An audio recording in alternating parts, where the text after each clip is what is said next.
Allow me to share some background about my wife and me. My name is Derek, and I'm 45 years old. My wife, Lila, is 44. We've been married for 23 years and have a wonderful daughter, Emma, who's in her final semester of college. Emma has always been a beacon of happiness in our lives. She's pursuing a degree in education and dreams of becoming a math teacher. I was raised on a ranch in a small Texas town, where I balanced a rigorous workload with my love for sports, rodeos, and social events. After high school, I attended college, studying agriculture with the goal of becoming a high school agricultural science teacher. Since my parents had limited financial means, I worked part-time to help support the family. During my last semester of college, my parents decided to retire, selling the ranch and moving into a modest home in town. Tragically, on their way back from my graduation ceremony, they were killed in a car accident. As their only child, I inherited the proceeds from the ranch sale, a sum of approximately $400,000. This revelation shocked me, as they had never shared the exact amount with me. The months that followed were some of the hardest of my life. Coping with the sudden loss of my parents was devastating, but I managed to push through the grief, and by August, I had accepted a position teaching agricultural science at a high school near Austin. I used part of my inheritance to purchase a charming 25-acre ranch just outside town. There, I built a modern log cabin, a horse barn, and a training ring for the horses I planned to acquire, along with some cattle. Though I wasn't actively looking for a partner, I was open to the possibility of meeting someone to share my life and fulfill my dream of starting a family. About a month into the school year, I met Lila through a setup orchestrated by my mentor teacher. At first, I was skeptical about a blind date, but given my situation, I decided to give it a chance. When Lila opened the door, her stunning beauty immediately captured my attention. Our first date was a delightful mix of dinner and drinks, followed by an evening on her balcony. I found myself deeply intrigued by her, wondering why someone so extraordinary was still single. Lila admitted she had been searching for someone genuine, sharing her frustrations with men she'd dated in the past. As we talked, a bond began to form, and eventually our eyes locked. We shared a kiss, not overly intense or rushed, but gentle and heartfelt. We lingered in that moment, savoring the connection. When I finally spoke, I said, "Lila, I'd love to see you again. There's no need to rush anything, but I'm interested in exploring where this could lead. I want to truly understand you before we take things further." She responded warmly, "Derek, you're such a gentleman. Most guys I've dated wouldn't have been this considerate. I can't tell you how refreshing that is." I smiled and admitted, "To be honest, I'd be lying if I said the thought of being closer to you hadn't crossed my mind. You're incredibly captivating, but I value building something real over a fleeting moment." Lila leaned in for another kiss and said, "You're one of a kind, Derek. I feel the same way." Lila came from a humble background, where pursuing college wasn't an option due to financial constraints. Instead, she completed vocational training in administrative and secretarial skills. For the past several years, she'd been working for a successful small business in Austin. Over the next few months, we grew closer, falling deeply in love. Roughly 4 weeks after our first date, we had our first intimate encounter. It unfolded in the cab of my truck after a movie, the passion between us so intense it was almost palpable.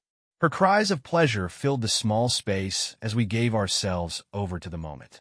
By the time we retreated to my home later that evening, we were both consumed by the connection we had forged. Wrapped in each other's arms, the night was one of profound passion and intimacy, solidifying our love in ways words never could. By March, Lila had moved into my home, and on June 1st, we were married. Just over a year later, Emma was born. The following 23 years were a testament to the strength of our family. While we weren't wealthy, we were happy, sharing a bond filled with love, laughter, and passion. Our physical relationship remained lively, with Lila's fervor and mine never waning. That said, over the past 6 months, there had been a noticeable slowdown in our closeness. Yet the spark still seemed to flicker, or so I thought. The situation took a dramatic turn when Lila began a new job as the executive secretary for Benjamin Brockman, the CEO and owner of BRB Enterprises. His company, specializing in high-end electronics for government contracts, was thriving, and his immense wealth made that obvious. At first, Lila seemed enamored with her new role and spoke highly of Ben, her boss. I admit I felt a twinge of jealousy until I met the man, a balding, overweight 58-year-old whose appearance couldn't hold a candle to mine. When I voiced my feelings to Lila, she laughed and reassured me.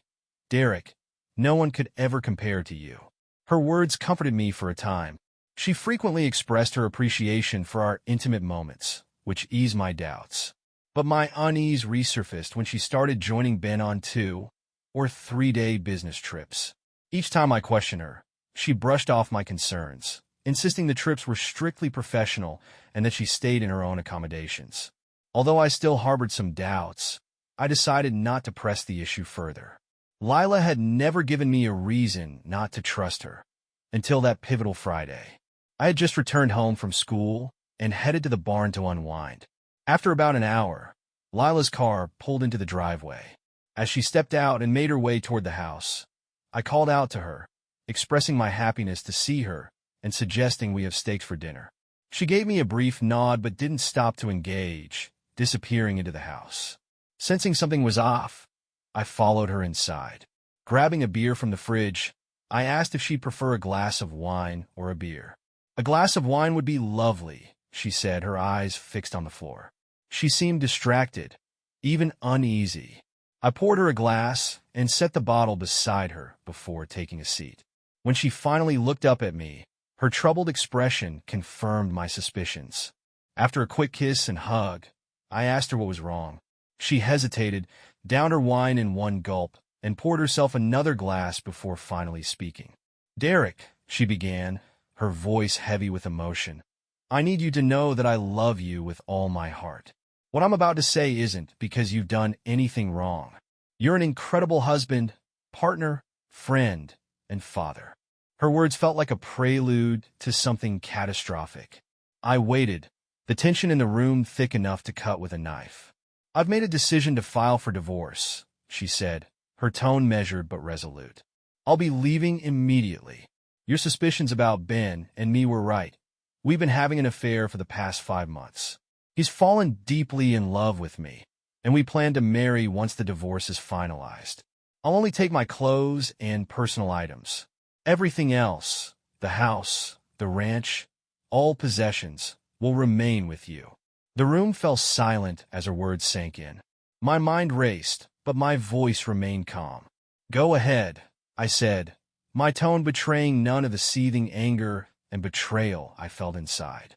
She looked at me, perhaps expecting more resistance, but I simply added, "I'll file for divorce, citing irreconcilable differences. Let's make this as quick and painless as possible." Her face softened as she said, "Thank you, Derek. I hope we can handle this maturely." But I wasn't finished. "Lila, do you love Ben?" I asked, my voice firm. "I respect him and find him intriguing," she admitted. "Perhaps I'll come to love him in time." "And does Ben fulfill you physically more than I do?" My question was blunt and cut to the heart of my pain.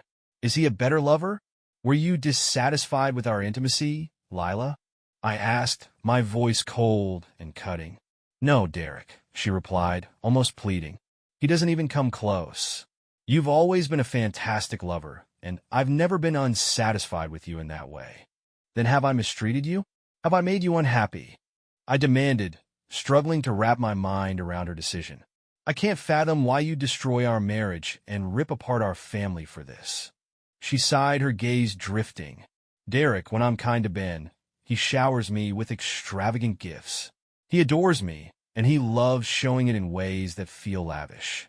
He's convinced that marrying him will give me a life of ease. No work, just luxury. Fancy cars, world travel, designer clothes, fine dining. It's enticing. So this is about money," I said, my tone sharp with disdain. "You're trading up for a richer man. Well, Lila, there's a word for what you're doing, and it starts with an S." She flinched. "I'm not that, Derek," she protested tearfully. "I'm not a gold digger or a call girl. I never meant to hurt you. But I can't ignore this opportunity." "Opportunity?" I barked, the bitterness in my voice unmistakable. "You call betraying me and throwing away 23 years of our lives and opportunity. I've given you everything, my love, my loyalty, my soul. And this is how you repay me? I didn't mean to fall for him, she murmured, her tears flowing freely now. But I can't go back. I'm sorry. I stood there, my chest tight with a mix of anger and anguish. If my dedication, my work, my love wasn't enough for you, Lila, then maybe you should leave. Take your bags, take your promises of Paris and luxury, and go. But know this, once you walk out that door, there's no coming back. Her expression was conflicted, but her resolve didn't waver. Derek, I'll pack my things tonight. Ben and I are flying to Paris tomorrow morning. When I return, I'll start the divorce proceedings. I laughed bitterly, shaking my head. You're in such a rush to destroy our life together. Have you even thought about Emma? About how this will affect her? I've already spoken to her, Lila replied. She'll understand. Ben has promised to buy her a new Mercedes and pay off her college loans, including the ones you took out. Don't you dare try to buy her, I snapped. I'll pay off those loans myself. Emma isn't for sale, and neither am I. You better go now, Lila, and make sure you're everything your sugar daddy expects you to be, because there's no second chance here. When you leave, it's final. For a moment, I thought she might reconsider. Her face softened briefly as she said, Derek, I do love you, and I'll miss you. But I had nothing left to say. I loved you too, Lila, I replied quietly, turning away. After she left, I went to the barn, the one place where I could let my guard down. Sitting on a bale of hay, the tears I'd been holding back spilled out. I rarely cried. My father had taught me that men didn't. But this was different. My heart felt like it had been ripped from my chest. What could I have done differently? Was this my fault? These questions tormented me, as I realized this would be the last time I'd allow Lila to hurt me this way. A while later, Lila entered the barn. Her eyes widened at the sight of me. Oh my God, Derek, you're crying. I've never seen you cry before. Have I hurt you that much? I didn't even look at her. Out of nowhere, you come home, announce you're leaving, destroy our family, and admit you've been with another man for months. And for what? Money? Don't act surprised that this wrecked me. Derek, she began, but I cut her off. Save it. Go. Go to Paris. Go to your new life, and don't come crawling back when it falls apart. Without another word, she turned and left. I turned to my horses, the last loyal females in my life. Stroking their manes, I muttered, At least you won't betray me. Later that night, Emma called. Dad, are you okay? I just talked to Mom. Has she completely lost it? What is she thinking? She's deluded, Emma, I said flatly. She's chasing money and a life she thinks will make her happy. She believes her sugar daddy will be a better fit. She tried to convince me he'd be a great stepdad, Emma said angrily. She even promised me a new car and paying off my loans. She doesn't understand you can't buy loyalty or love, I replied. And I don't need her promises. I'll take care of your loans myself. Emma sighed. She's lost her mind, Dad. But I'll always stand by you. I told her to stick that car where the sun doesn't shine, Emma added with a chuckle, her fiery spirit lifting my mood. Thank goodness my daughter wasn't falling for Lila's empty promises. I assured her, You're a smart woman, Emma, and I'm proud of you for seeing through this nonsense. We talked for a while longer, her unwavering support a balm for my wounded heart. She vowed to steer clear of Lila's sugar daddy, a promise that brought me some peace. After a few beers, I drifted off on the couch, but my sleep was restless, plagued by strange and unsettling dreams. One dream, in particular, stood out. I found myself wandering through a mall when I stumbled upon Lila and Ben in a women's dressing room. To my horror, Lila was performing a lewd act on him. She looked up, laughed mockingly, and continued as though my presence was a joke to her. The absurdity of the dream deepened as I noticed Ben's anatomy, which was unimpressive to say the least. I woke up in a cold sweat, my stomach churning with disgust. The next morning, my phone buzzed, pulling me from my groggy thoughts. It was my old college roommate, Jerry, calling to check in. Jerry and I had stayed close over the years. He'd even been my best man at the wedding, and we'd spoken occasionally despite his busy life working for the FBI's fraud division. Derek, he greeted warmly. It's been a while. How are you holding up? Not great, Jerry. I admitted, not bothering to hide the weight in my voice. Lila left me yesterday. She's filed for divorce and plans to marry her boss. It's been a hell of a mess. There was a pause before Jerry's tone turned serious. Derek, we need to talk. I'm in town. Can I swing by? It's urgent. His insistence caught me off guard. How did you know about Lila leaving? I asked, suspicion creeping into my voice. I didn't, Jerry replied quickly, but I have information that might interest you. Trust me, Derek, this is something you'll want to hear. Curiosity and unease mingled as I agreed to meet. What could Jerry possibly know? 30 minutes later, he arrived, and we settled on the back deck with cups of coffee, the morning unusually serene considering the chaos swirling in my life. This is a beautiful place, Derek, Jerry remarked, his eyes scanning the peaceful surroundings. I'm sorry it's come to this with Lila. I know how much you invested in your marriage. Thanks, Jerry, I said. But it seems like you already knew something about her and Ben. He hesitated before leaning in.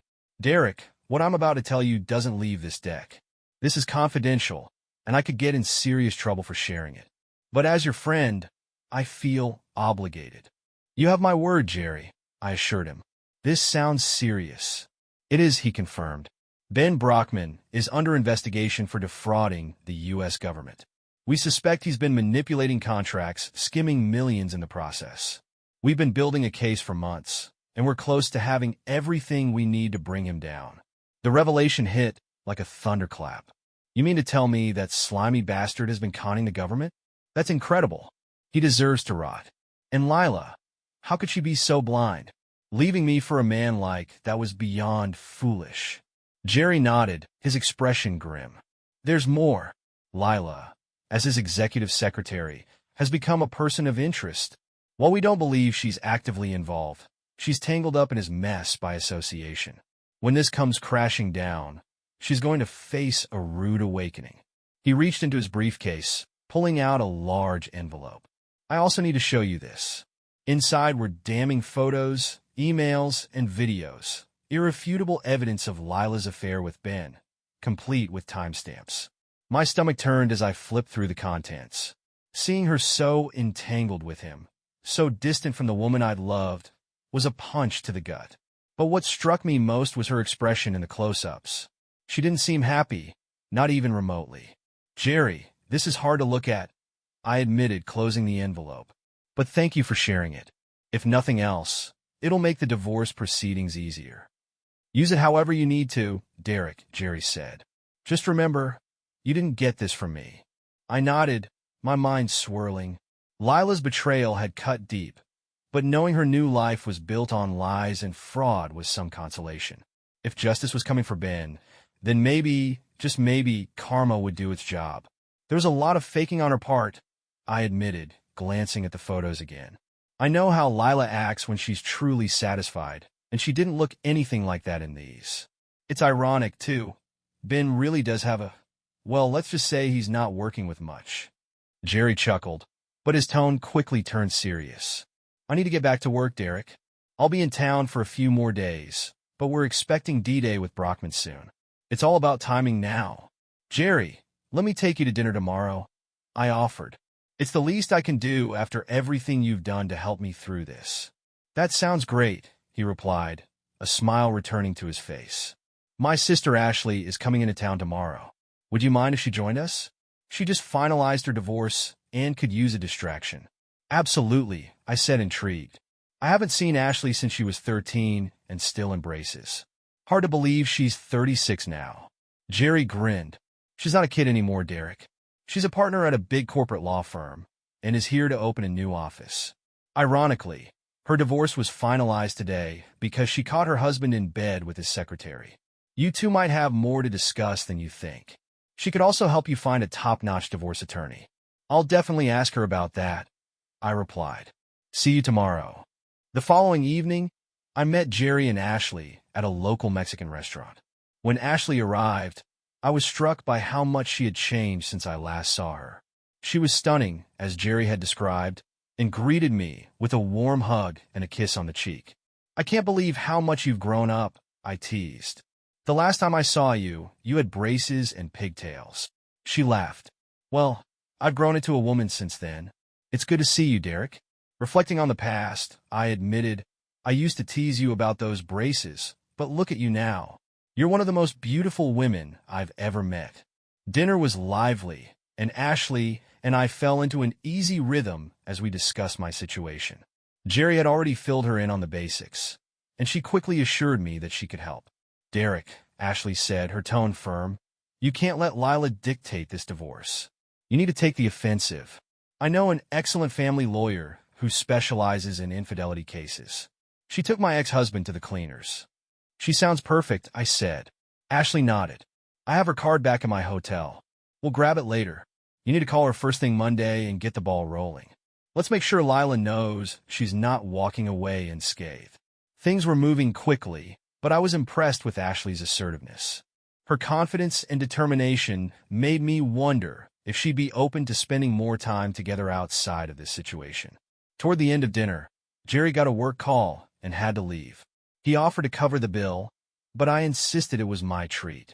Ashley and I stayed behind to finish our margaritas, and as we got up to leave, she surprised me by suggesting we go dancing. There's a place nearby, I said, grinning. Let's go. For the next 2 hours, we danced, drank, and enjoyed each other's company. It felt natural, almost effortless. By the end of the evening, I couldn't remember the last time I'd felt so at ease. When we returned to the restaurant to retrieve her car, Ashley asked me to follow her to her hotel so she could give me the lawyer's card.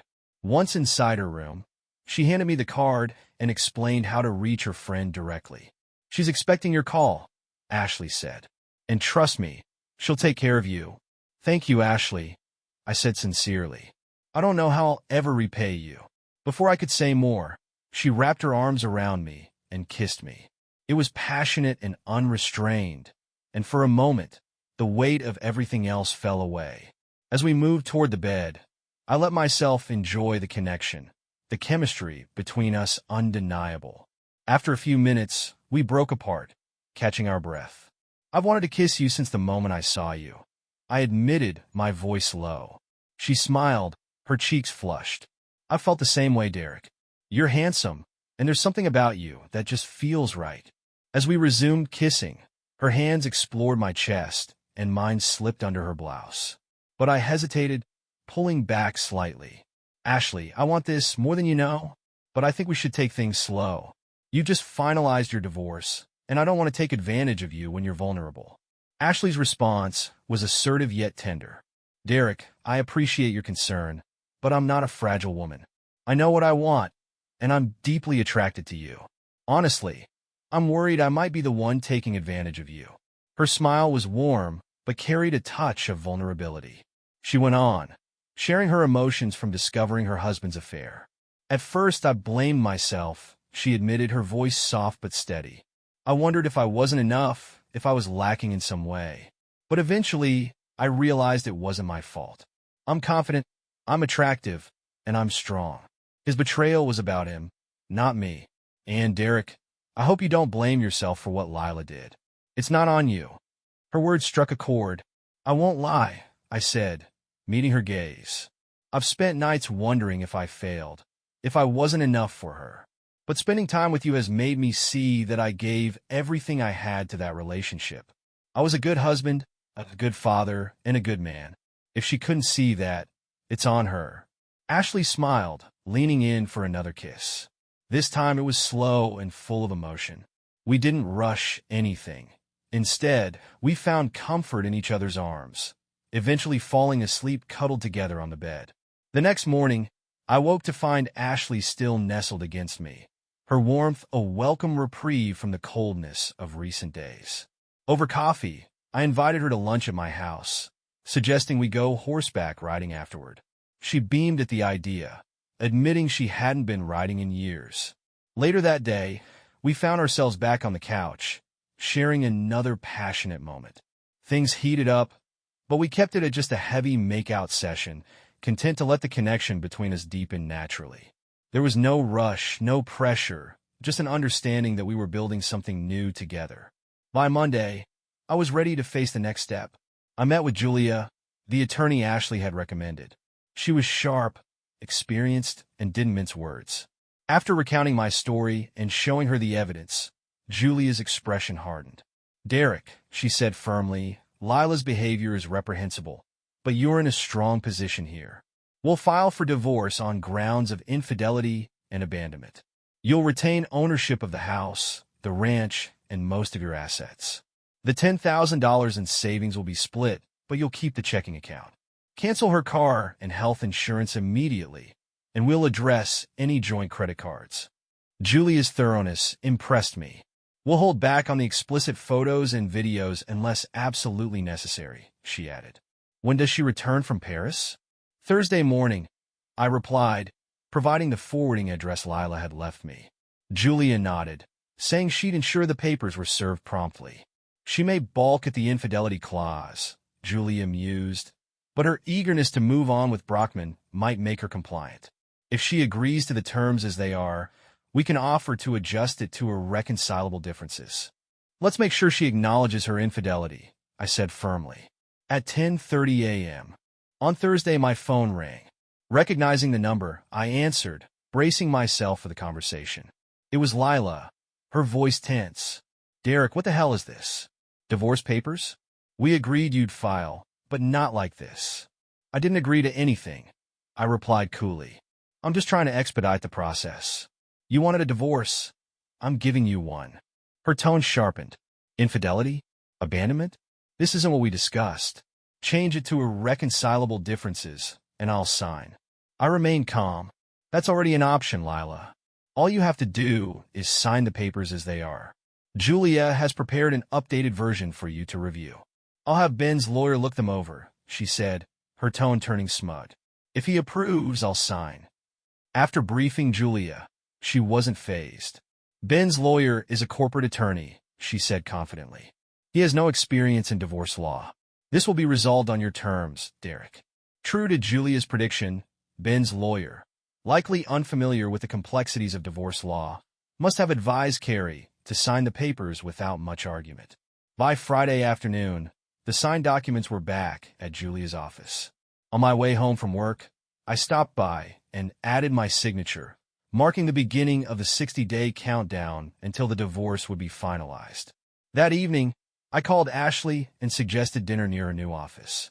She agreed, and we spent 2 hours over a pleasant meal, talking about everything on my mind. Ashley had an intuitive way of knowing what I needed, and that night it was conversation, not intimacy. We decided to save any closeness for Saturday night. Later that night, my phone buzzed. Seeing Carrie's name, I hesitated but answered. Her voice was softer than usual, laced with concern. "Derek, I just wanted to check on you. Are you okay?" I kept my tone firm but calm. "I'm surviving, Carrie, despite everything you've put me through. You've hurt me deeply, but it doesn't matter now. You've gotten what you wanted. I'm just not part of that anymore." She paused and said, "I didn't mean to hurt you, Derek. I still love you very much." I sighed, dismissing her words. "In the settlement, I'll be canceling your car and health insurance next Friday. You have until then to arrange your own coverage." "Thank you for the heads up," she replied quickly. "Ben will handle it." "I'm sure he will," I said, my voice devoid of concern. "I just wanted to let you know." As the conversation neared its end, she added, "I hope you don't think I'm a terrible person. I had to do what I had to do, Derek. But I do love you. I hope you can forgive me someday." The emotions stirred, but I kept them in check. "Goodbye, Carrie. I wish you a nice life with your new man." Before she could respond, I ended the call. It was time to move forward. Ashley had become a significant part of that future. On Saturday night, Ashley arrived at my house at 6 p.m., looking absolutely stunning. She stood tall at about 5 feet 9 inches with long blonde hair, shapely legs, and curves that could rival a goddess. Her red dress hugged her figure perfectly, showing just enough to stir my excitement. We shared dinner on the deck, overlooking the ranch, with plenty of wine to complement the meal. For 2 hours, we talked, flirted, and enjoyed each other's company. At one point, she leaned closer and said with a sly smile, "If you don't take me to bed soon, cowboy, I might just explode." Laughing, I swept her off her feet and carried her to my bedroom. We didn't waste a moment, indulging in each other with passion and intensity. In the weeks that followed, Ashley and I grew even closer, spending most nights together. I asked her to move in, but she insisted on waiting until the divorce was finalized. Still, she often stayed over, her presence a source of comfort and joy. About 5 days before the divorce was official, Jerry called with big news. "We're about to take Brockman down," he said. "We've gathered substantial evidence and have witnesses ready to testify. Everything he owns will be seized." "And Carrie?" I asked, unable to hide my curiosity. "She'll be questioned, but it seems she's not directly implicated." Still, with Brockman's assets frozen, she's losing her financial support. She's in for a rough ride. I couldn't muster much sympathy. "That's her problem now." Jerry chuckled. "On another note, my sister is thrilled with you. She was devastated after her divorce, but you've made her so happy. Any chance you two might make things official someday?" "I hope so," I said honestly. "It depends on whether she wants me to, but I'll tell you this. I've fallen in love with Ashley." "She loves you too, Derek," Jerry said warmly. "I'll keep you updated on Brockman. Don't be surprised if Carrie reaches out to you." Friday marked the end of my marriage to Carrie and the start of a new chapter. On my way home from work, I stopped by a convenience store to grab some beer, looking forward to celebrating the weekend with Ashley. As I stood in line, lost in thought, my phone buzzed. It was Carrie. Her voice was hesitant, as if she wasn't sure I would even answer. "Derek, can we meet?" "Just for lunch," she asked. I paused, weighing the request. Finally, I agreed. "All right, lunch. Tomorrow. You pick the time." Later that evening, I mentioned it to Ashley. She wasn't fazed. "I trust you to handle it," she said simply, her confidence in me unwavering. "Just make sure you stay true to yourself." The next day, Carrie and I met at a downtown restaurant, one I had suggested. When she walked in, I could hardly believe my eyes. The stress of the past few days had taken a visible toll on her. She had gained weight, her complexion seemed dull, and she looked nothing like the woman I had once loved. It was clear the public fallout from Brockman's arrest, and the allegations tying her to him, had been overwhelming. People stared as she entered, whispering and pointing, no doubt recognizing her from the news. I suggested we sit outside, away from prying eyes. After some small talk, Carrie broke down in tears. "Leaving you was the biggest mistake of my life," she confessed, her voice cracking. "And it's not just because Ben got arrested. I realized it a few weeks after moving in with him. At first, the money and excitement blinded me, but that wore off fast. I was miserable. I hated myself every time I had to be with him." She paused, her hands trembling. "Shane, I thought money was everything. But I was wrong. You were a good husband, a good provider, and I destroyed it all. I've lost Casey too. She barely speaks to me now. I can't believe how blind I was." I listened quietly before responding. "Carrie, I appreciate your honesty, but you made your choices. You left because something in you wasn't satisfied with me." "No, I was happy with you," she insisted. "Ben manipulated me, seduced me. He convinced me to leave you for his money. But it was all lies. The night before his arrest, he even forced himself on me. He's a disgusting old man, and I hope he rots in jail." Despite her words, I kept my composure. "So, what do you want from me, Carrie?" Tears welled in her eyes. "I want you to take me back. I miss you, the ranch, the horses, our life together. Please, Shane. I'll do anything." I leaned back, my expression firm. "Carrie, when you left, I told you it was final. There's no going back. I've moved on and found someone who loves and respects me. I'm sorry, but you're not part of my future." Her face crumpled, and she sobbed openly. "I understand, Shane. I'm desperate. I have no money, no home, no job." "Carrie," I said, my tone softening, "I once thought about revenge, but I don't want that anymore. I want to help if I can. What do you need? Could you lend me $5,000? She asked hesitantly. "Just to get on my feet. I'll pay you back once I find a job." "How much?" I asked again, to be sure. $5,000, she repeated. "I'm staying with a friend, but I need a place of my own." I sighed, pulling out my checkbook. Writing the check, I folded it and handed it to her. "This should help you start over. You're a skilled secretary, Carrie. You'll find a job. If not, let me know, and I'll see what I can do." Her face showed a mix of gratitude and heartbreak. "Thank you, Shane. I'll pay you back." "I don't expect it," I said simply. "I had dreamed of growing old with you, of watching Casey's wedding and our grandkids' first rides. But fate had other plans. Goodbye, Carrie. Take care." I left the table, placing $100 on it to cover the bill and tip. Glancing back, I saw her open the check, her expression shifting to disbelief as she read the amount. Then, she looked up, but I was already gone. Ashley moved in shortly after, and we tied the knot the following spring. Jerry was my best man, and Casey served as maid of honor, having grown close to Ashley. We opted for a small wedding in Las Vegas, celebrating at Caesar's Palace with a few friends and family. The reception was held in our honeymoon suite, creating a night of unforgettable memories. Luck seemed to follow me. On our wedding night, I hit a $200,000 jackpot on a slot machine, an ironic twist after years of financial sacrifice. Carrie wasn't part of the festivities, though she likely heard about it through the grapevine. She eventually found a job and a place to live, but never repaid the loan. I didn't expect her to. Rumor has it she's now dating a high school English teacher. I hope it brings her the happiness she couldn't find elsewhere. As for Ben Brockman, justice was served. He was convicted of federal crimes, his assets seized to repay the government. He'll be spending a long time behind bars, hopefully finding companionship better suited to his taste.